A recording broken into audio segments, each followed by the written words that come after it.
Hello everyone, সকলকে সরস্বতী পুজোর অনেক অনেক শুভেচ্ছা। সকালে ঘুম থেকে উঠে সব কাজ সেরে স্নান ধান করে চলে গেছিলাম পুজোর কেনাকাটা করতে, মানে ফল আর ফুল এগুলো সব নিয়ে আসতে। কি হয়েছে, অনেকেই বলছে পুজো নাকি দুদিন আছে, 2 তারিখ আর 3 তারিখ। মানে এই দুটো ডেট নিয়ে এত কনফিউশন চলছে। কেউ বলছে 2 তারিখ থেকে স্টার্ট হয়ে 3 তারিখে 6:30টায় শেষ হয়ে যাবে, আবার কেউ বলছে না না 10টায় শেষ হবে পুজো লগ্ন। কিন্তু কি আর বড় এত কনফিউশন, তার ভাবলাম যে না, অত চাপ নেওয়া যাবে না। যদি 6:30টার মধ্যে পুজো শেষ হয়ে যায় কাল, তাহলে কিন্তু আমি আর সকালে উঠে এই সব জোগাড়জাতি করে ছেলেকেও রেডি করে পুজোতে বসতে পারবো না টাইম মতো। তাই ভাবলাম অত টেনশন নেওয়া দরকার নেই, আজকেই করে নিই পুজোটা। তাই সকালে সব কিছু সেরে এই যে পুজোর জোগাড় শুরু করে দিয়েছি। আমি তো স্নান করেই গেছিলাম কেনাকাটি করতে, এসে শুধু চেঞ্জ করে নিয়েছি, শাড়িটা পরে নিয়েছি, তারপরে সব কিছু জোগাড় স্টার্ট করে দিয়েছি। এই যেমন ফলমূল কাটা, সব পরিষ্কার পরিচ্ছন্ন করা, সব গুছিয়ে নিয়েছি একসাথে। তারপর আমি অপেক্ষা করছিলাম বোনের আসার, ও এলেই পুজোটা স্টার্ট করে দেব। আসলে আমি তো রেডি হয়ে গেছিলাম, কিন্তু ও একদম লেট করে রেডি হয়েছে। তারপরে এসে নিয়ে দুইজন মিলে মা ছেলে আমরা খুব ভালোভাবে পুজো দিয়ে দিলাম।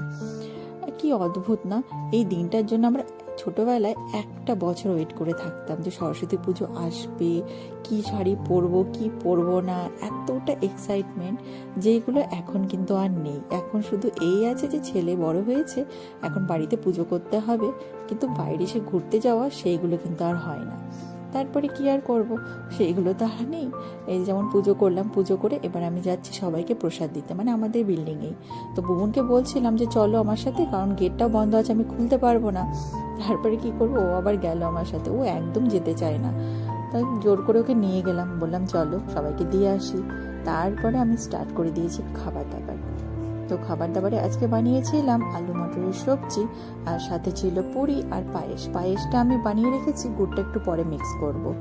তো আমি এদিকে স্টার্ট করে দিয়েছি, মানে অনেকটা লেট হয়ে গেছে পুজো টুজো সেরে, প্রায় বোনেরও খিদা পেয়ে গেছে, আর ও সকাল থেকে ওরা না খেয়েছিল যেহেতু, যে জন্য আমিও তাড়াহুড়ো করে রান্না স্টার্ট করে দিলাম। তাও মানে অনেকটাই লেট হয়ে গেছিলো। এদিকে আমার সবজি তো রেডি, এবার পুরিটা ফ্রাই করে নিলে হয়ে যাবে। পায়েসটা আমার একটু ঠান্ডা হয়ে গেছিলো, তখন আমি গুড়টাও মিক্স করে দিয়েছিলাম, দিয়ে ব্যাস সব রেডি। এবার খাবার পালা। এদিকে আমার পায়েসও রেডি, ঠান্ডা হয়ে গেছে, এদিকে পুরি, এদিকে সবজি, সব রেডি। রেডি করে নিয়ে এবার বসবো আমরা মা ছেলে দুজনে খেতে। এদিকে আমি আমার প্লেট সাজিয়ে নিয়েছি, বোনকে আগে খেতে দিয়েছিলাম, ও বসেছে খেতে। মানে এখন না ঘড়িতে প্রায় 4:30 বাজছিল দেখুন, আর আমরা সেই সময় খাচ্ছি। ছেলেটা সকাল থেকে ও না খেয়েছিল, উপোস করেছিল যেহেতু পুজোর জন্য। বোনকে খেতে দিয়ে তারপরে আমিও বসে গেছিলাম খেতে। তো এই দিয়ে আমরা লাঞ্চ সেরেছিলাম, লাঞ্চ বলা যাবে না যেহেতু 4:30 বেজে গেছে, সন্ধ্যের খাবার খেয়েছিলাম।